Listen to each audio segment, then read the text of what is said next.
আমাদের অ্যাকাউন্টস ক্লাসে আমাদের সেশন চলছিল ইস্যু অফ ডিবেঞ্চার।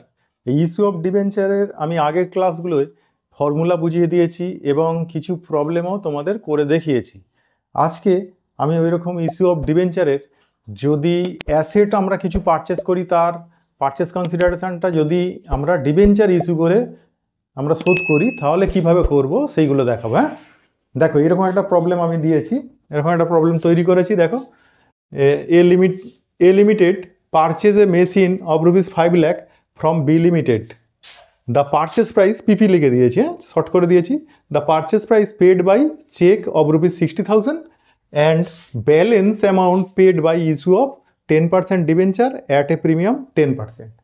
তাহলে এইটা কিভাবে করবে? এবার ধরো আমাদের এই যে আমি এখানে মেশিন পারচেস দিয়েছি, এর সাথে সাথে আমরা কিন্তু 6টা-7টা অ্যাসেট পারচেস করতে পারতাম।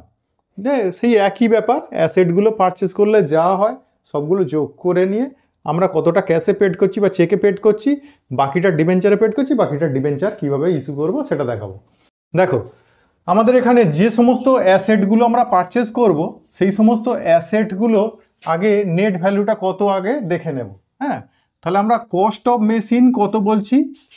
যদি অনেকগুলো অ্যাসেট পারচেস করো তাহলে কস্ট অফ মেশিন মানে তখন পারচেস কনসিডারেশন লিখবে, অ্যামাউন্ট অফ পারচেস কনসিডারেশন লিখবে। তাহলে কস্ট অফ মেশিন দেখো তো, কস্ট অফ মেশিন আছে তোমার কত, 5 লাখ। তাহলে তুমি চেক দিয়ে পেড করেছো, পেড বাই চেক, চেক দিয়ে পেড করছো কত, 60,000। তাহলে আমাদের বাকি কত, 4,40,000। এটাই হচ্ছে আমরা পেড বাই কি করব, ডিবেঞ্চার। এই নোটটা আগে পড়ে নেবে, তারপরে তোমরা জার্নাল করতে বললে জার্নাল করবে। আচ্ছা, এখানে সো জার্নাল এন্ট্রিজ লিখে নিলে ভালো হতো।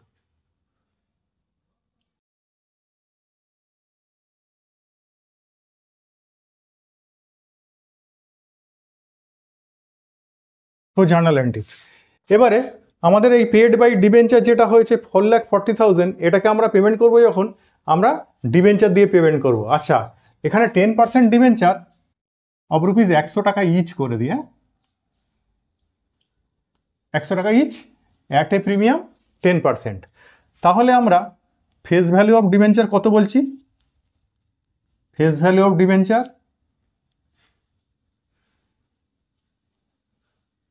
ফেস ভ্যালু অফ ডিবেঞ্চার দেখো 100 টাকা, ঠিক আছে। তাতে প্রিমিয়াম অ্যাড করব কত, 10%। তাহলে প্রিমিয়াম লিখব 10%, দ্যাট মিনস 100 টাকা 10% 10 টাকা। তাহলে মার্কেট প্রাইস অফ ডিবেঞ্চার কত, মার্কেট প্রাইস অফ ডিবেঞ্চার 110 টাকা। তাহলে নাম্বার অফ ডিবেঞ্চার কতগুলো ইস্যু করব, নাম্বার অফ ডিবেঞ্চার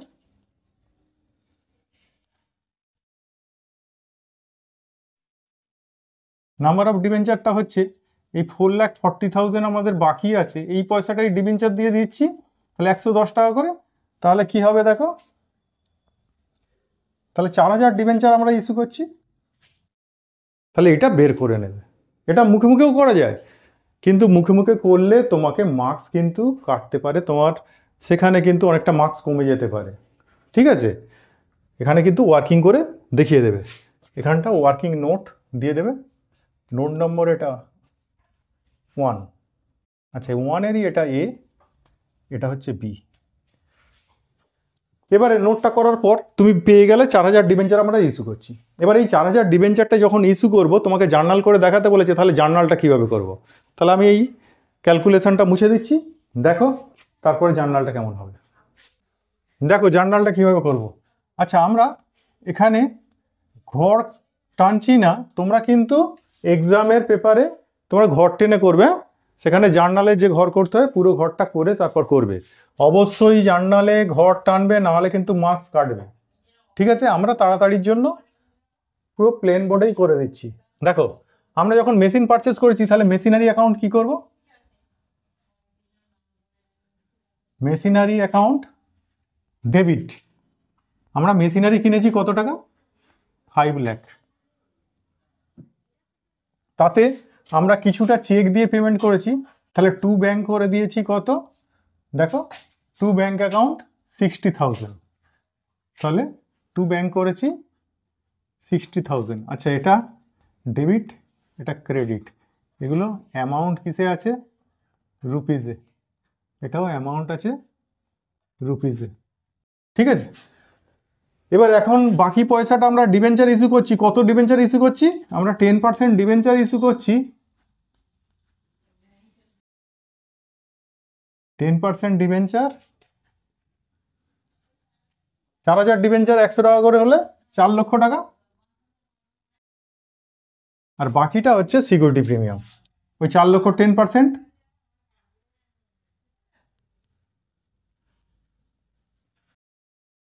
4 লক্ষ 10% করলে 40,000 টাকা। তাহলে এটা হচ্ছে সিকিউরিটি প্রিমিয়াম হয়ে গেল। তাহলে দেখো বোথ সাইড 5 লাখ 5 লাখ মিলে গেছে। এবার ন্যারেশনটা কি লিখবে? বিং মেশিনারি অফ রুপিস কত? Of rupees 5 lakh purchased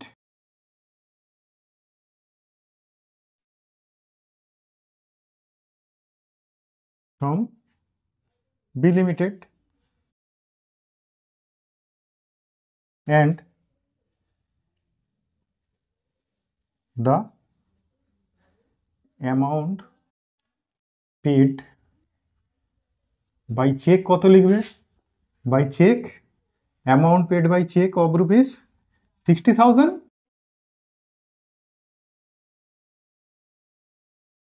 and balance amount AM দিয়ে ছেড়ে দিলাম, হ্যাঁ, balance amount paid by issue of 10% debenture at the rate of rupees 100 টাকা each at a premium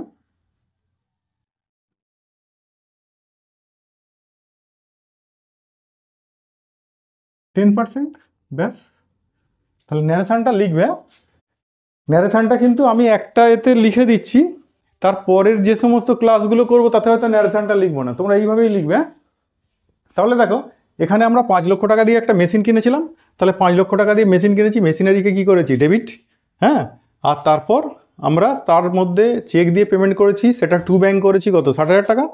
আর বাকি পয়সা যেটা 4,40,000 টাকা, সেটা 10% ডিবেঞ্চার ইস্যু করেছি, কিন্তু তাতে 10% প্রিমিয়াম নিয়েছি, সেই জন্য আমরা 10% ডিবেঞ্চার দিয়েছি কত? 4 লক্ষ। কী করে এলো? 4,000 ডিবেঞ্চার, সেটা ক্যালকুলেশন করে দেখিয়ে দিয়েছি। 4,000 ডিবেঞ্চার 100 টাকা ইচ, আর তার উপর টু সিকিউরিটি প্রিমিয়াম হচ্ছে, তার উপর 10% 40,000। দেখো দুদিকটা মিলে গেল 5 লক্ষ 5 লক্ষ, ঠিক আছে। তাহলে এই সমস্ত যেখানে দেখবে সিঙ্গেল একটা অ্যাসেট পারচেজ করছো, সিঙ্গেল অ্যাসেট পারচেজ করলে সেখানে কিন্তু তোমরা এখানে যে অ্যাসেটটা পারচেজ করবে সেই অ্যাসেটটা সরাসরি ডেবিট করবে, আর পেমেন্টটা যেটা করছো চেক দিয়ে পেমেন্ট করছো বা ইকুইটি শেয়ার দিয়ে পেমেন্ট করছো, সেটা ইকুইটি শেয়ার বা চেক দিয়ে পেমেন্ট করলে ব্যাংক, আর বাকিটা ডিবেঞ্চার। তাহলে এইভাবে করে দেবে, হ্যাঁ। কিন্তু যদি অ্যাসেট লায়াবিলিটি পারচেজ করি কোনো একটা কোম্পানি থেকে, তাহলে কিন্তু আমাদের 3টে এন্ট্রি করতে হবে, তাহলে এই একটা এন্ট্রির মধ্যে দিয়ে করা যাবে না। সেটাও দেখাচ্ছি পরের ক্লাসে, আমি সেই রকম একটা প্রবলেম তৈরি করে সেই প্রবলেমটা সলিউশন করে দেখাবো, সেইটাকে কি করে করবে। ঠিক আছে, আজকের মতো এটুকু, টাটা।